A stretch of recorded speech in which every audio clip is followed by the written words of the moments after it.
الذی خلق السماوات والارض، جس نے آسمانوں اور زمینوں کو پیدا کیا، ہے ایک جگہ قرآن میں خلق سبع سماوات ومن الارض مثلہن، 7 آسمان اور ایسے ہی 7 زمین اللہ نے پیدا کیا، سورہ طلاق کے آخر میں دیکھیں گے۔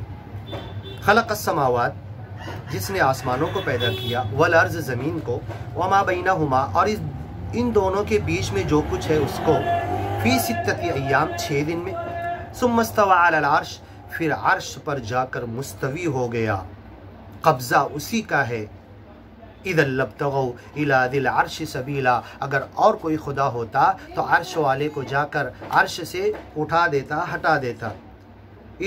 ثم استوى علی العرش، وہ عرش پر جا کر رک گیا۔ الرحمن فاسأل به خبیرا، وہ رحمان ہے رحم کرنے والا، وہ خبر رکھنے والے کے تعلق سے تم محمد پیغمبر سے پوچھو گیان کی باتیں اور اس کے اوپر ایمان لے آؤ۔ وَإِذَا قِيلَ لَهُمُ اسْجُدُوا لِلرَّحْمَنِ، جب ان سے کہا جاتا کہ سجدہ کرو، جھکو رحمان کے آگے، سب سے زیادہ رحم کرنے والے مالک کے آگے، قالوا وما الرحمن، تو یہ کہتے ہیں کہ رحمان کون ہے؟ انسجد، یعنی رحمان انہیں پتہ نہیں، یہی تو مالک بتاتا ہے دھرم کی کتابوں میں رحمان ہے کون۔